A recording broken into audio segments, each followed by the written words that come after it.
Thanks to Skillshare for supporting this episode of Journey to the Microcosmos. The first 1,000 people to click the link in the description can get a free trial of Skillshare's premium membership.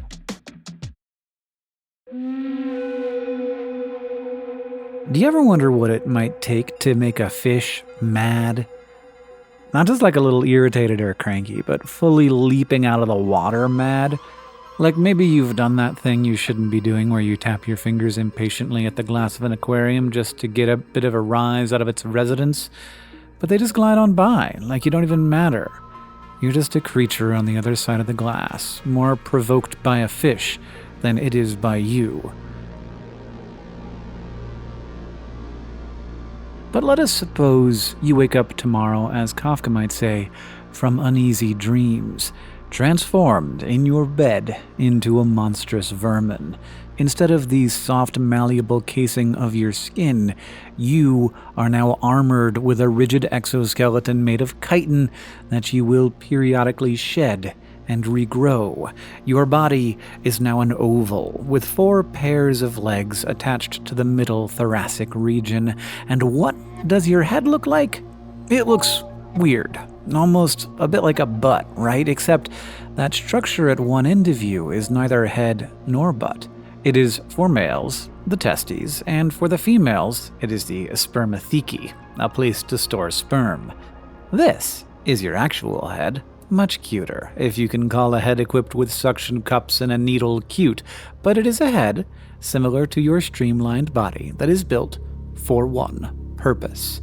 Because you are a fish louse, and you are about to provoke a fish.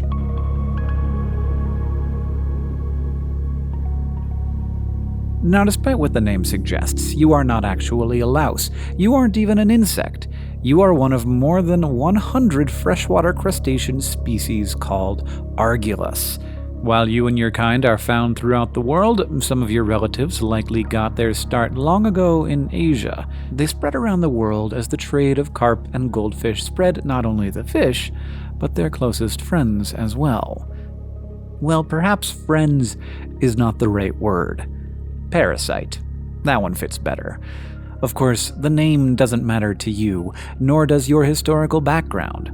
Why track some origin that's ancient compared to your lifespan when you probably don't even remember your own origins, the mucus-coated egg laid in a white mass?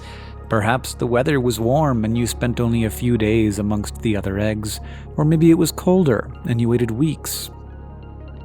And then, when you hatched, you had many siblings, anywhere from tens to hundreds of them. But you've gone your separate ways now, in search of your next meal and your next home. 2 things that are, for you, the same thing. And if you find them, you have the chance to live to the ripe old age of 60 days. But if your search turns up empty, well then, survival becomes impossible. And that means the situation is urgent. But you do have a bit of time, several days, potentially up to 2 weeks, to swim through the water and find the right fish. Fortunately, you are not particularly picky. Sure, you have some preferences, who doesn't, but at the end of the day, a meal is a meal and a fish is a fish. Sometimes, if you can't find a fish, you'll even make do with a frog. To get there first, though, you have to swim, paddling with your legs and catapulting yourself from predators using lobes that attach to your belly to launch yourself away. But when the opportunity, or fish, presents itself, the main appendages at work are these suction cups, or suckers, that you keep stuck to your target. And should you need to move, the suckers on their own are movable stalks, meaning that you can direct them independently to scurry across your meal. Once you have suctioned yourself appropriately, it's time to feed. Your head comes equipped with a retractable stylet, that thin tube poking out like a parasitic unicorn's horn. Through that stylet will travel whole blood cells ready to feed you. This is a content moment for you. A fish louse needs only one fish in its whole lifetime to sustain itself. And while this may not be the way everyone would choose to live their life, who can argue with being well fed? The fish, however, takes notice. As you take up residence on its skin and start feeding on it, oh boy, does the fish take notice, and it will try to shake you. It will scratch its flank against whatever objects are around, whether that's a plant or a stone. It will leap into the air. It might even jump onto the concrete of a garden pond, risking predators and death as it tries to get you off its back and out of its skin. Perhaps it wouldn't have made such a foolhardy decision under normal circumstances, but in the fish's defense, you have managed to get under its skin just enough, poking away with your stylet and proboscis, and possibly even secreting toxins and digestive enzymes that feed you and irritate the fish.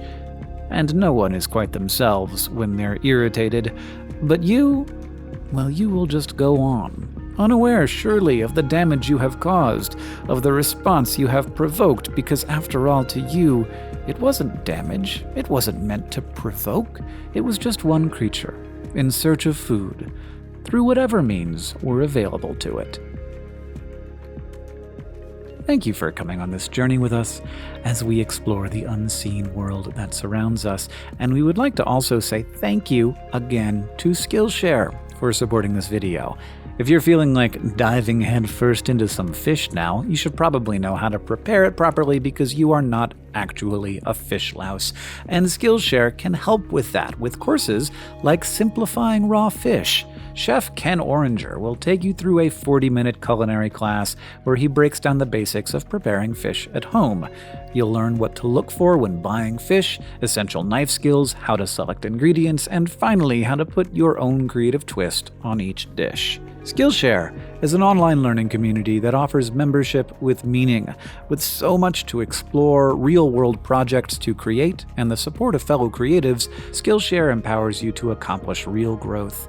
It's curated specifically for learning, meaning there are no ads to distract you, and they are always launching new premium classes so you can stay focused and follow wherever your creativity takes you.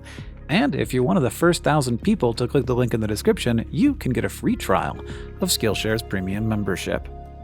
The names you're seeing on the screen right now, well, they are a bunch of fish louses, no doubt about that. They all came on this journey with us because they love to look at the beautiful world of the micro. All of these wonderful organisms that we're able to capture thanks to the hard work of our Master of Microscopes, James, and his really wonderful advanced equipment. If you want to see more from our Master of Microscopes, James Weiss, you can check out Jam and Germs on Instagram or also on TikTok. And if you want to see more from us, there is always a subscribe button somewhere nearby.